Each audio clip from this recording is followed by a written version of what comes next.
हामीले पनि त जे गर्दा पनि हुन्छ भन्ने छ मान्छेको मनमा, होइन?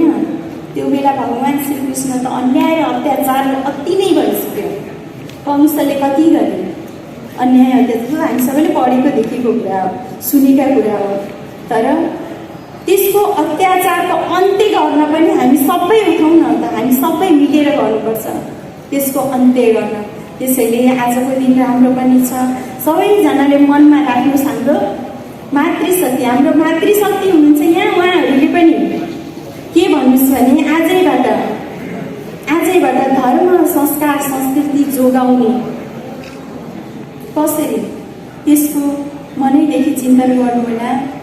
र अरू त के नै भने, होइन? भन्ने त अब धेरै कुराहरू पनि थियो, अब पछि नै भनौँ ल, है? ठिकै छ। भन्दै अब कहाँबाट को आउनुभयो, परिचय मैले सुरुमै दिनु पनि, कहाँबाट को आमा एउटा आउनुभयो, बोल्नुभयो, जानुभयो भन्नु होला।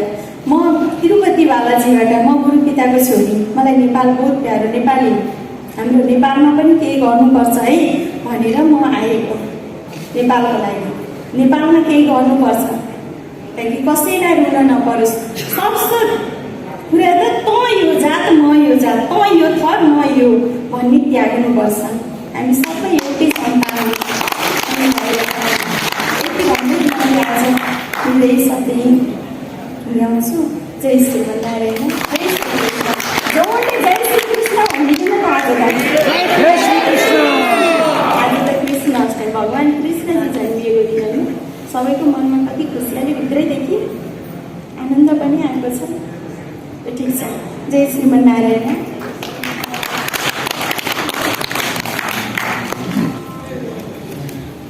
धन्यवाद जया शर्मा, आजको हाम्रो सभापति। यस कार्यक्रमको आकर्षण उहाँले हामीलाई जुन आशीर्वचन दिनुभएको छ त्यसलाई सदैव पालना गर्ने उहाँले भन्नुभएको कुरा। यसरी हामीले मातृभूमिको टीका लगाएका छौँ, त्यो टीकाको सदैव सम्मान गर्न सकौँ, यो नै हामी चाहन्छौँ। र यो कुरा सबैजनाको मनमा पनि रहोस् भनेर म पनि उहाँको वचनमा केही कुराहरू जोड्दै कार्यक्रमलाई अगाडि बढाउन चाहन्छु।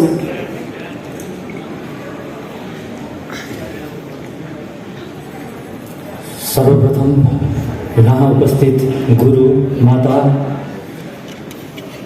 मान्यजन, दाजुभाइ दिदीबहिनीहरू सबैमा आज कृष्ण जन्माष्टमीको शुभकामना।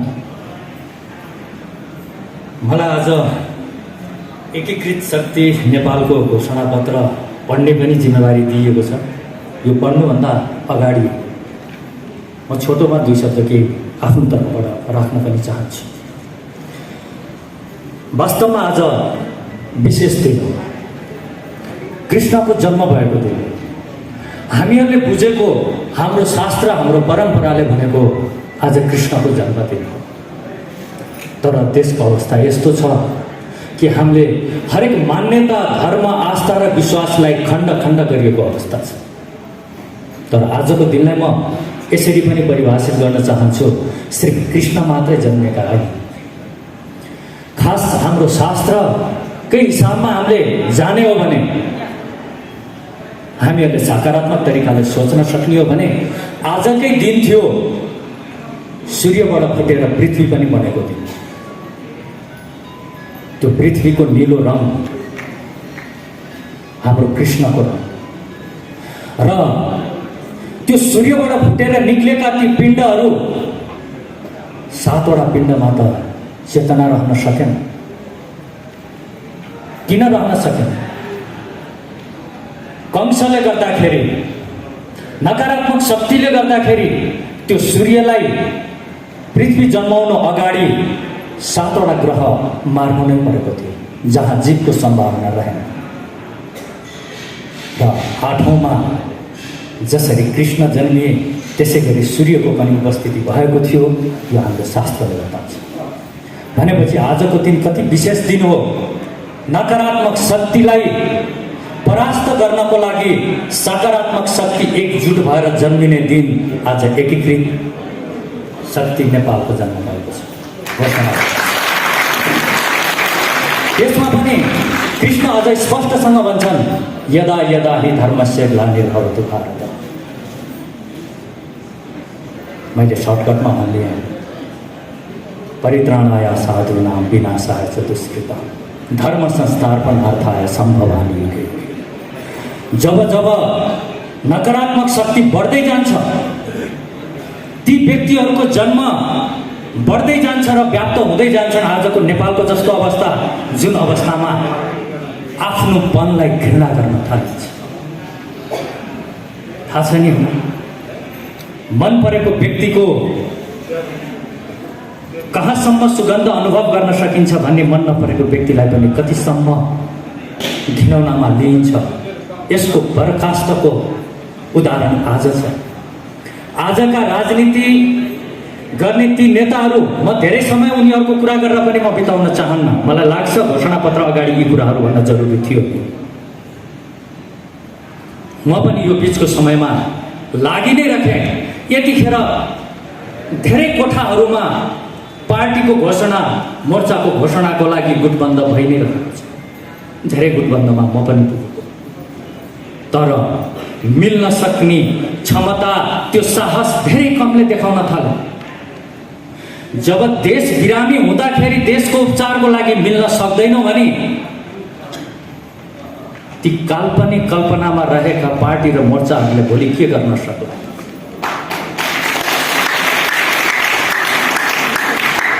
तिनीहरू कसरी फरक हुन सक्छन्? यी अहिले यो देशमा वरिष्ठ नेताका नाममा चिनिएकाहरू आज उनीहरूकै वक्तव्य पल्टाएर हेरौँ। आफ्नै पार्टीभित्रको विभाजन, आफ्नै कार्यकर्ताभित्रको रुष्टता र देशभित्र उनीहरूले जानेको एउटै खुबी हो, आफूमै वैमनस्यता बढाइदियो। अनि मात्रै हाम्रो राजनीति टिक्न सक्छ भन्ने प्रिन्सिपलमा रहेका यी सबै पार्टीहरू कुनै अलग अलग पार्टी होइनन्। हामी वर्षौँदेखि एउटै भ्रममा रहिरहँ, यो पार्टी त्यो पार्टी त्यो पार्टी, कति धेरै पार्टी, तर यिनीहरू अलग पार्टी होइन। जब बिमारी, एउटा बिमारी र अर्को बिमारीको गुण सेम हुन्छ भने त्यसलाई दोस्रो बिमारीमा लिन मिल्दैन। पार्टीको घोषणा पत्र या कुनै पनि पत्र लेखेर कपबोर्डमा राख्दाखेरि नै राम्रो र नराम्रो पार्टी छुट्टिन्छ भने काम त किन गर्नु पर्यो? यिनीहरूबाट कहिले पनि यो देशलाई शान्त तुल्याउन सक्दैनन्। जब देशमा शान्ति छाउँछ, उनीहरूलाई राम्रोसँग थाहा छ, तब उनीहरूको केही पनि यहाँ चल्नेवाला छ। र हामी पनि उनीहरूकै पछाडि लहीलहीमा लाग्यौँ। तर किन लाग्यौँ? धेरै कम व्यक्तिले महसुस गर्न थाल्यो। किन लहीलहीमा लाग्यो? हामीलाई के चिजले उनीहरूको त्यो चिजमा तानिरख्यो? आज हामी उनीहरूलाई छोड्नै सक्दैनौँ। के भएको त्यस्तो? हामीले कहिले गौर गर्यौँ? बहुमतको सरकार बन्यो, अर्को पार्टीले देखिसाउँदैन। ऊ सुरुदेखि नै सुरु लाग्छ कि बहुमतको सरकार ढल्नमा मजा नै अलग्गै छ। एउटा ठाउँमा गएर बस्छ, हामीलाई जलन हुन्छ। अर्कोको प्रगतिले जलन हुन्छ, अरूको मोर्चाले जलन हुन्छ। देशको लागि राम्रो सोच्नेलाई हामी घर बसेर गाली गर्न थाल्छौँ। मलाई थाहा छ यो घोषणाको पछाडि पनि गालीको वर्षातको सुरुवात हुन्छ। तर म साथीहरूलाई भन्छु, त्यो उनीहरूको मुखबाट शब्द नमिलेको मात्रै हो, त्यसलाई हामीले आशीर्वाद दिन सक्नुपर्छ। यतिखेर म आज यो घोषणा पत्र मलाई पढ्ने जिम्मेवारी दियो, म अत्याधिक खुसी छु। र यहाँ उपस्थित सबैलाई म यसरी भन्न चाहन्छु कि हामी देशको घाउले पोलेको व्यक्तिहरू, हामीलाई कति पोल्यो, हामीलाई कति अप्ठ्यारो लाग्यो भन्ने त हामीहरूको यो एकीकृत शक्ति नेपालको जमघटबाट नै थाहा हुन्छ। हामीले कसरी खपेर बस्न सक्यौँ? यिनीहरूको उद्दण्डता कसरी हेरेर बस्न सक्यौँ? देशको भविष्य यिनीहरूको हातमा दिएर हामी कसरी शान्त बस्न सक्यौँ? र फेरि पनि चुनावको घोषणा हुँदैछ, फेरि पनि बेशरम भएर यिनीहरू त्यसै गरी भोट माग्न आउँदाखेरि हामी उनीहरूलाई भोट दिने कसरी हिम्मत गर्न सक्छौँ? के हामीलाई यो देशको कर्णधार युवाहरूको भविष्यको चिन्ता छैन? अब के आशा र के एउटा पोइन्ट होला कि यी व्यक्तिहरूले फेरि पनि देशलाई केही गर्न सक्छन् भनेर? जसले सिर्फ माग्न मात्रै जानेको छ, ऊ माग्नमा यति लिप्त भइसक्यो, आफ्नो गहना सबै बेचिसक्यो, माग्नको लागि बेच्दैछ। किनबेचको पनि र नयाँ पिँढीलाई पनि एक किसिमले मगन्ते बनाउने शिक्षा दिँदैछ यी राजनीतिक पार्टीहरू। यदि साँच्चै नै देशप्रति प्रेम र आफ्नो भावी सन्तानको भविष्यको यदि कसैलाई माया छ भने यिनीहरूको खुलेर प्रतिकार गर्न थाल्छ। नत्र भने हामीहरूले बच्चा जन्माएर सिर्फ विदेश पठाउनको लागि होइन, यो भूमिमा जन्मिनुको ठुलो माइने छ। हामीलाई यो भूमिले जन्माएको हो, यो भूमिको डिमान्ड थियो हामी हुनुमा, तर हामी सजिलैसँग अरूको हुन थाल्यौँ। र म कृष्णको यही कुरालाई नै म फेरि पनि भन्न चाहन्छु, यो देशलाई प्रेम गरौँ, सिर्फ प्रेम गरौँ। कृष्णको भाषामा नै भन्न चाहन्छु, प्रेम गरौँ। जब हामी प्रेम गर्न थाल्छौँ नि, जब देशलाई नै प्रेमी बनाउन थाल्छौँ नि, यो देशको हरेक पीडाले हामीलाई छुन थाल्छ। हाम्रो देशपट्टिको प्रेमको कमी छ, त्यो कमीले गर्दाखेरि यो देशमा भएको ज्यादती हामीले बर्दाश्त गर्न सकेका हौँ। एकचोटि सोचौँ, हाम्रो प्रेमीलाई कसैले अन्याय अत्याचार गर्यो भने हामी चुप लागेर बस्न सक्छौँ, तर देशमाथि भएको अन्याय अत्याचार हामी किन चुप लागेर बसेको छौँ? किनभने देशपट्टिको प्रेम हामीमा कमी भइसक्यो। यदि हामीले देशलाई प्रेम गर्यौँ भने हामीभित्र सिद्धान्तहरू जन्मन थाल्छ।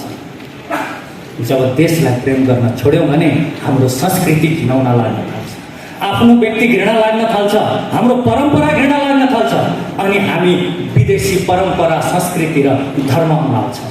कृष्णले कति राम्रोसँग भनेको छ, स्वधर्म निधनम श्रेय परधर्म भयावह। हामीले सोच्नुपर्छ, यदि साँच्चै नै हामी यो देशको भविष्य र यो देशको भविष्यका कर्णधारको भविष्यलाई हामी ख्याल गर्ने हो भने हामीले चाँडै नै आफूभित्रको त्यो शक्तिलाई पनि एकत्रित गर्न जरुरी छ र उनीहरूको खुलेर प्रतिकार गर्न जरुरी छ। ती व्यक्ति जसले यो देशमा केही पनि राम्रो देखेन, सबै चिज अरूको राम्रो देख्न थाल्यो। याद गरौँ न, आफ्नो नराम्रो लागेर जब अरूको राम्रो लाग्न थाल्छ, त्यस पछाडि के हुन्छ त ठ्याक्कै यी नेताहरू जो देशको भविष्य हातमा लिएर बसेका छन्, यस्तै नै अवस्था हुन्छ। हामीले छोटोमा भन्नुपर्दा देशलाई प्रेम गर्ने बानी बसालौँ, आजैबाट सुरु गरौँ र जति देशको हामीप्रति प्रेम बढ्दै जान्छ त्यति देशको चोटले हामीलाई छुन्छ र देशमाथि घात गर्नेहरूलाई हामीले दुश्मनको रूपमा देख्न थाल्दछौँ। अनि मात्रै यो देशकोले अर्को फड्को दिन सक्छ। नत्र भने अझसम्म पनि ती व्यक्तिहरू हामीहरूले यो देशमा नयाँ पार्टी, नयाँ मोर्चा घोषणा गर्नुपर्छ भनेर बसिरहेको छन्, सुरुवातमै मिल्न सक्ने हिम्मत गर्दैन। यिनीहरू त्यही व्यक्ति हुन् जो व्यक्ति आज सत्तामा बसेर मिल्न नसकेर देशलाई कुन हालतमा पुर्याएको छन्, त्यो चिजलाई याद गरौँ। सकिन्छ, हिम्मत छ र यदि प्रेम भाव छ भने लाटोको जस्तो गरी प्रेम गरौँ। प्रेममा बठ्याइले केही पनि गर्न सक्दैन। प्रेमको बठ्याइले गर्न सक्नु भनेको केही नेताहरू हुन् देशपट्टिको प्रेमलाई आफ्नो बठ्याइपूर्वक प्रेम गर्दैछन्। प्रेममा बाटोपन कहिले पनि काम आउँदैन। प्रेमलाई लाटो तरिकाले प्रेम गरौँ। यो हाम्रो देश हो, हामी यसलाई प्रेम गर्छौँ। प्रेमको सुरुवात नै यो देशलाई, यसको देशको हृदय हामीभित्र धड्किन थाल्छ। यसलाई मनन गरौँ र नेगेटिभ शक्तिहरूले फेरि पनि यो शक्तिलाई तोडफोड गरेर भ्रमित बनाउने कोसिस गर्छन् भने उहाँहरूले पनि एउटै चिज सोच्नुहोस्, नेगेटिभै सोच्ने यदि बानी छ भने नयाँ शक्ति यदि बनेर आउँदैछ, एकत्रित हुँदैछ, त्यो हेर्न सुन्न सकिएन भने यी नेताहरूलाई खप्न चाहिँ किन सक्यो, उहाँहरूलाई क्वेसन राख्दै म प्रश्न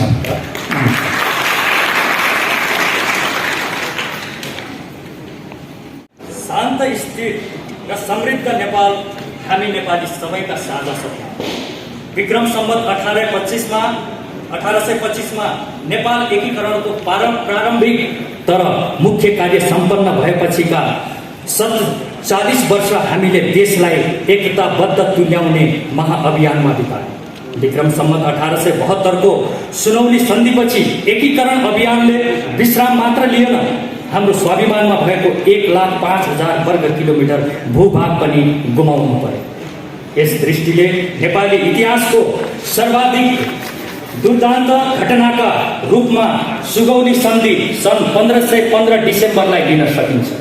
त्यस घटना पश्चात नेपालीहरूमा एक प्रकारको निराशा भाव उत्पन्न भयो र केही परिवारमा सीमित नेपाली राजनीतिमा सत्ता सङ्घर्षको भद्दा एवं कुरूप श्रृङ्खलाको सुरुवात हुन पुग्यो। विक्रम सम्वत 1903 मा जङ्गबहादुर राणाको उदय भएपछिका 104 वर्षसम्म नेपालले राजनैतिक स्थिरताको महसुस गरे पनि प्रजातान्त्रिक दृष्टिले उक्त कालखण्डलाई निशाकालका रूपमा बुझिन्छ। यद्यपि राष्ट्रियता सबलीकरणमा भने राणाकाल स्मरणीय बन्यो।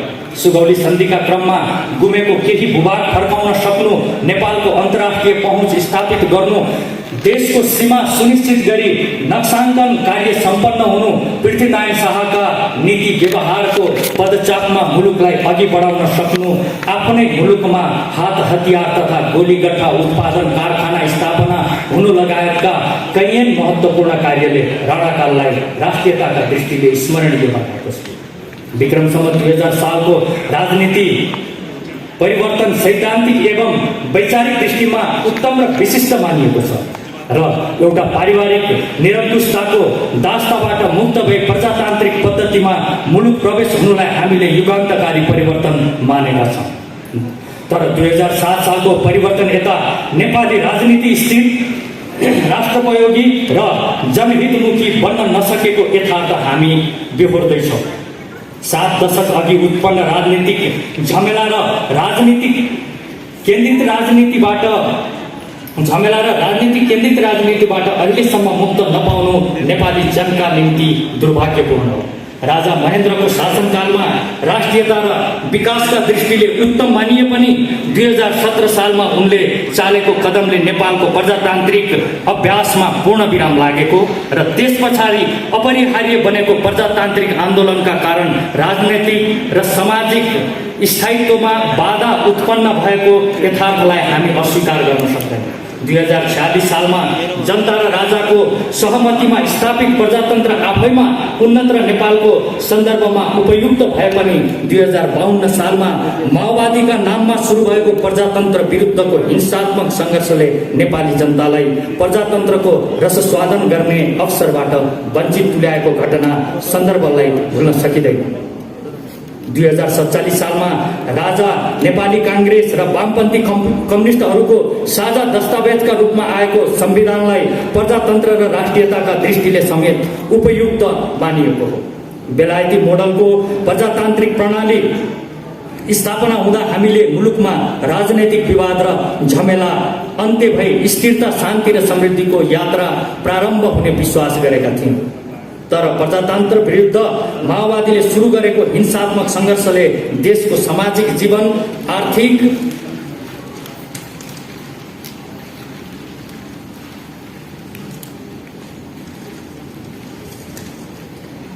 उन्नतिका मार्ग र प्रजातन्त्र सबलीकरणलाई लविक्षत तुल्याइदियो। प्रजातन्त्र विरुद्ध सुरु गरिएको माओवादीको हिंसात्मक सङ्घर्षलाई विराम लगाउने क्रममा भएका सम्झौता र 12 बुँदे सम्झौताको जगमा प्रकटीकरण भएको संविधानले नेपाली राष्ट्रियता तथा राष्ट्रिय एकता र अखण्डतामा गम्भीर चुनौती थपेको हामीले ठानेका छौँ। राजनैतिक दलको नेतृत्व, तिनको सोच, व्यवहार र अवलम्बन गरिएका नीति र कार्यक्रमले कतै देश असफल राष्ट्रमा रूपान्तरित हुने हो कि भन्ने सन्देह बढाएको छ।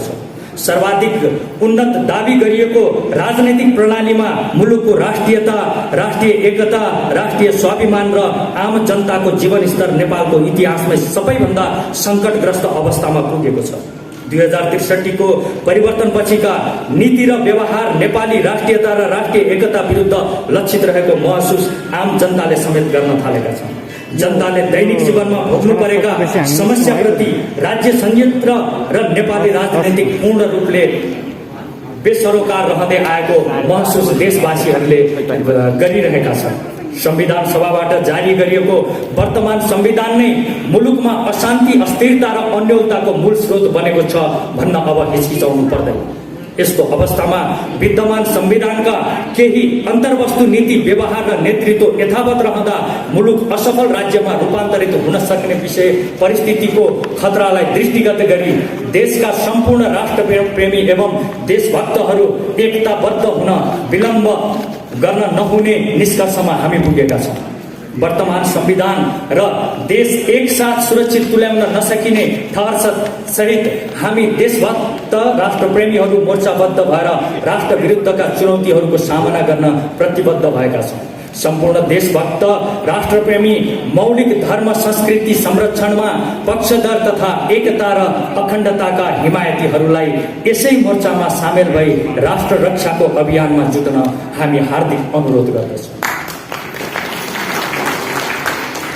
परिवर्तनका अपरिहार्य कारणहरू: राष्ट्रियता कमजोर हुँदै गएको, सामाजिक सद्भाव र राष्ट्रिय एकता दुर्बल भएको, सार्वभौमिक सर्वोच्च र राष्ट्रिय अखण्डताको रक्षा हुन नसकेको, नेपालीहरूको मौलिक धर्म संस्कृति र परम्पराको संरक्षण हुन नसकेको, पराया धर्मको कृत्रिम विस्तारलाई काबुमा लिन नसकेको, नखोजेको, राज्य संयन्त्रलाई राजनीतिकरण र पार्टीकरण गरिएको, राष्ट्रिय उत्पादनका साधन र उत्पादकत्वको विकास हुन नसक्दा मुलुकले धान्नै नसक्ने गरी व्यापारी घाटा बढेको, पर्यावरण सुधार र संरक्षणमा राज्य उदासीन रहेको, व्यवस्थित आवासीय व्यवस्था, औद्योगिकरण र रोजगारी प्रवर्तन गर्ने कार्यक्रम तर्जुमा हुन नसकेको, व्याप्त भ्रष्टाचार नियन्त्रण र सुशासन तथा पारदर्शिताका निम्ति कुनै कदम नचालिएको, नेपाल र नेपालीको गरिमामय प्रतिष्ठा सम्मान विश्व सामु अति कमजोर हुँदै गइरहेको, विकास निर्माणका कार्यमा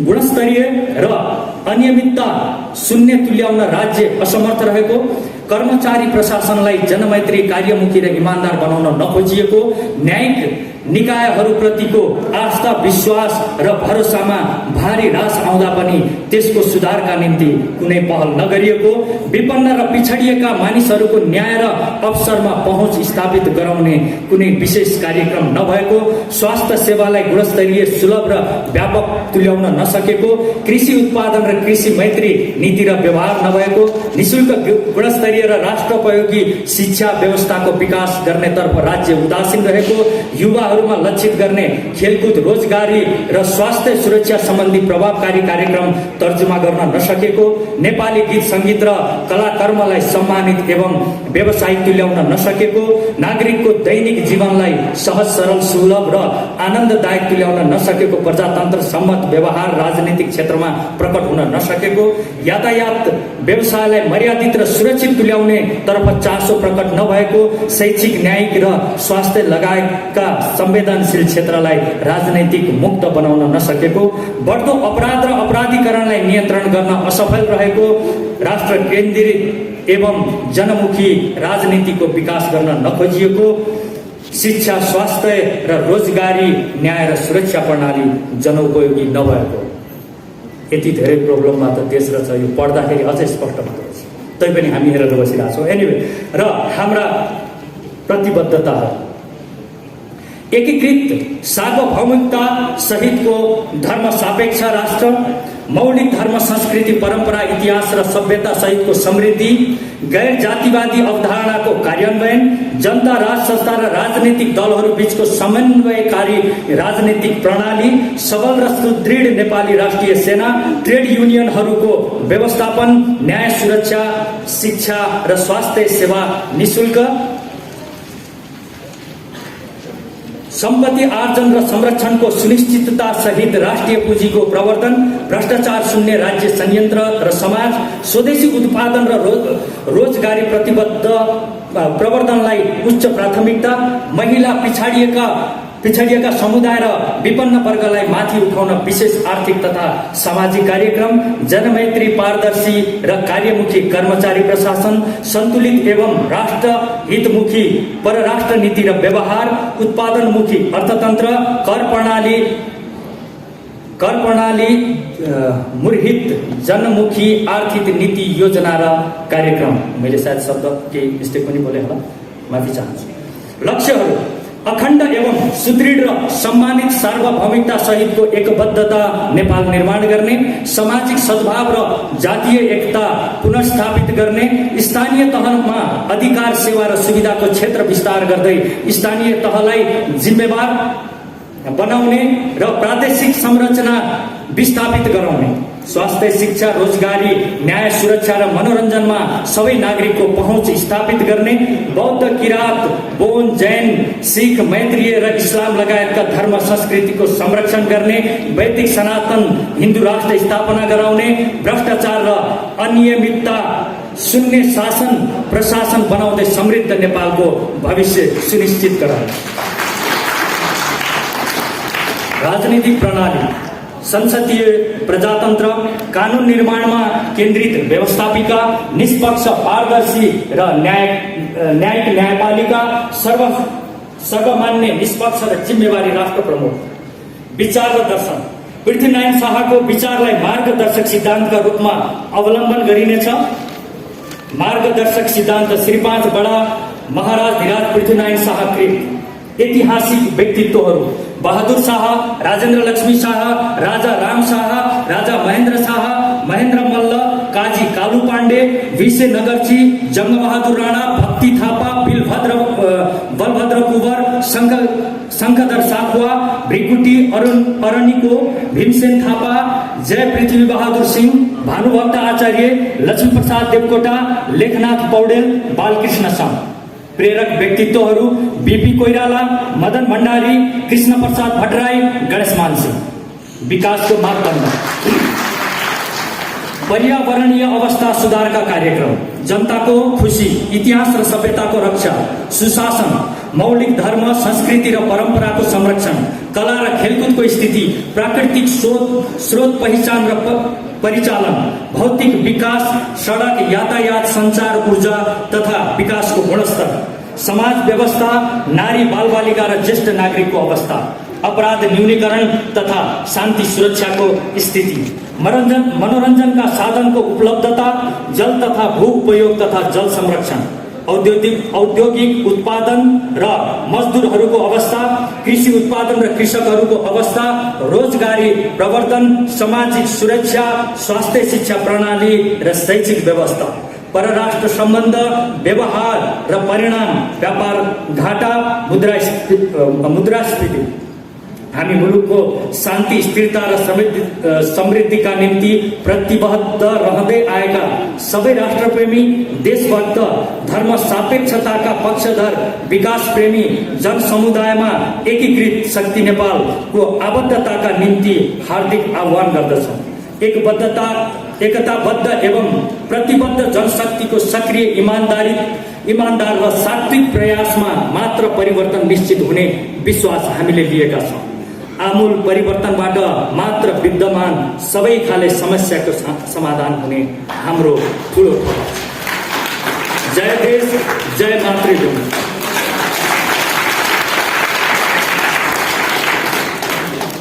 थ्याङ्क यू।